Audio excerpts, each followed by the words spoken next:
You know what I really hate?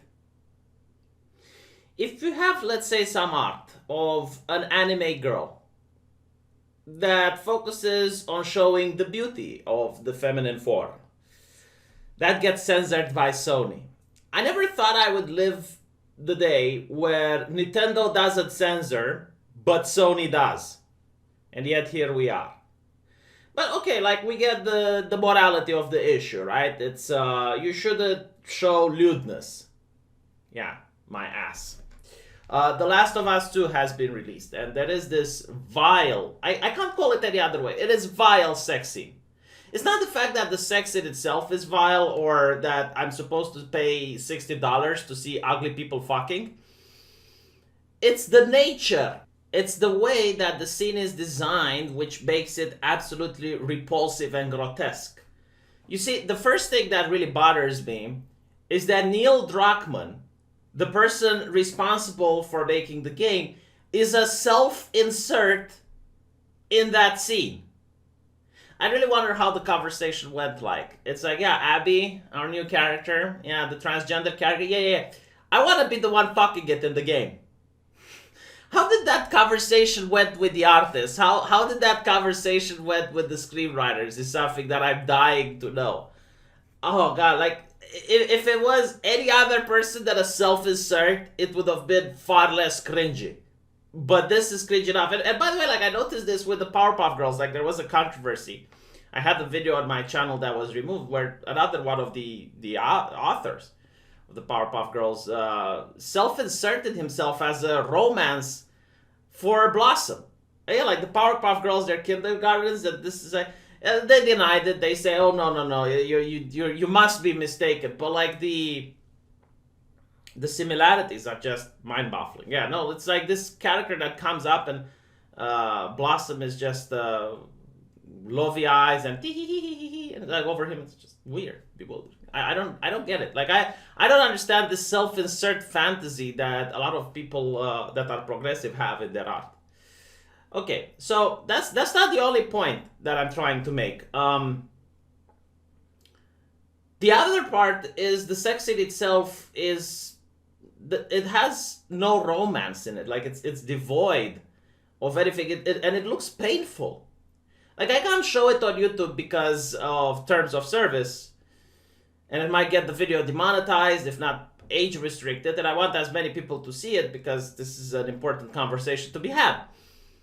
But basically, you have Ellie, and she's suddenly just being turned around, and just and she's like and then it's like like that. That's the sex scene. It's grotesque. It is vile. I can't believe that I am the one that is saying something like that. Because and don't get me wrong, I'm not saying it shouldn't be in the game. It's not an argument out of censorship, but my question is like, what do the artists think when they're looking at the masses of people on the Twitter mocking, ridiculing, and pointing out how cringe it is? Because that's the point, like, people aren't saying it's sinful. It's not like Fox News looking at Mass Effect and Andromeda doing romance and complaining about it because it's sinful. No, like, people are saying that the scene itself is poorly made. And you have a self-insert. Like, what on earth are you doing? Like, how much of that scene was it because the game needed it versus how much was it because this is like the fantasy of some disturbed individual? And then you have like the other question that comes up. It's like, why are transgender tits okay, but it's not okay to show an anime girl in a lewd position? Like, why do anime girls get censored constantly, and then you have this, and this is called art? You know, like, this is what amazes me. Like, it's a lot easier to do the you know, like that's easy to do. Like, all you have is like some motion caption around the actors, and there you go. But in order to draw some anime titties, that actually requires talent. Like, I can do the but I can't do the talent required to draw some lewd pictures. And of course, like, the gaming press loves it. The gaming press is 10 out of 10s everywhere. It's like, oh, best thing ever. Oh, they're probably masturbating to it. I think that's their target demographic. That is their core audience, the gaming press.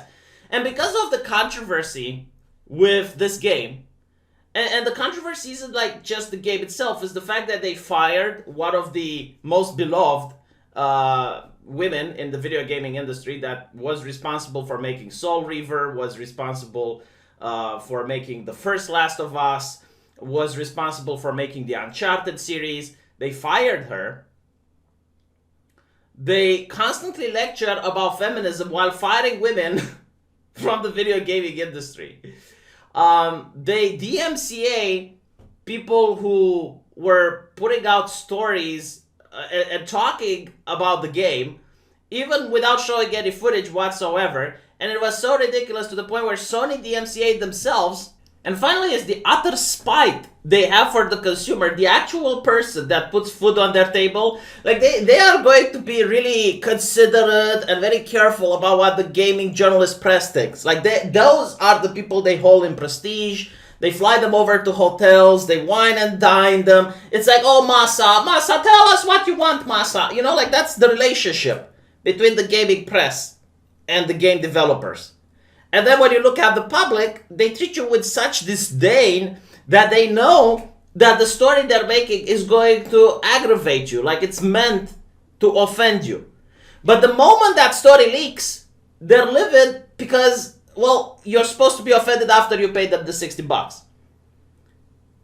That was the reason for this DMCA frenzy that they were going with, which I understand that a couple of people might even sue. Because they didn't have like the legal rights to DMCA people. It's absurd. It's like, if you're not showing pictures of it and you're just talking about the story, I'm sorry, but I didn't sign any NDAs. I didn't bend the knee.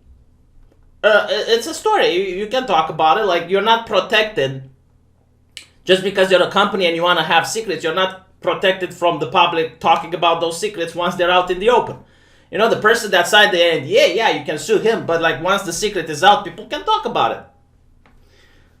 So, it's like this, everything that's wrong with the gaming industry in a package, okay? It's just 100% ideology. It's not about animatedness.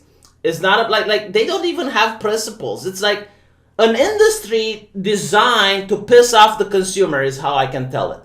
It's almost like it's the Imperium of 40K, and the gamer are the Xenos, and you have like the prestigious game journalist next to the publisher, and they're talking about how like, my sword is disgust, my shield is disdain, hatred is my armor, let all gamers perish in the name of intersectionality. Like that's how they're doing it.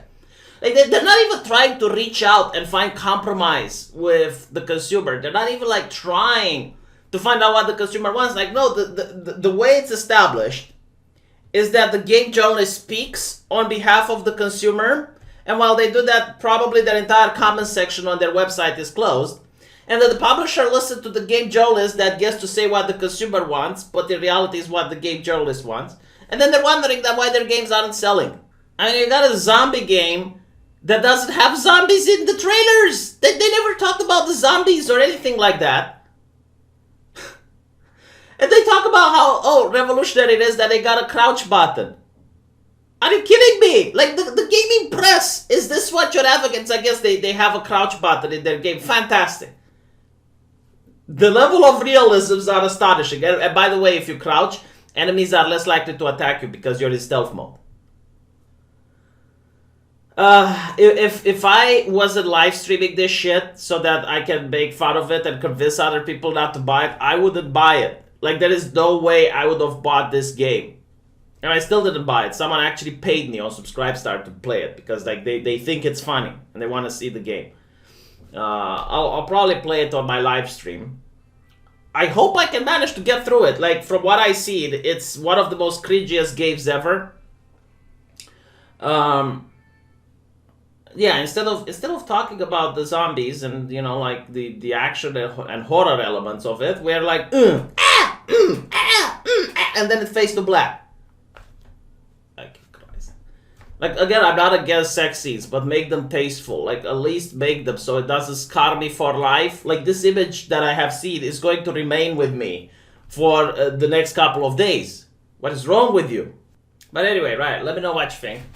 And I'm really curious, why do you guys think that Sony is now censoring titties, Nintendo isn't, And Sony is very happy with The Last of Us. Like, that's, it's exclusive. Sony exclusive, right? So it's like, yeah, let everyone see how two ugly people fuck, which is very descriptive and doesn't leave much for the imagination. But at the same time, it's not okay if you're an anime artist and you draw a nude girl in a suggestive pose. No. That's too much. That's not family friendly. However, transgender tits are very family friendly. Like, what is it? So if I take an anime girl, no, seriously, like I'm trying to grasp my mind around it because I'm struggling to understand for future reference. If I take an anime girl and I transition her, then is it okay to show the tits? Like, if I really just go to Sony with is that fine? Like, how does it work?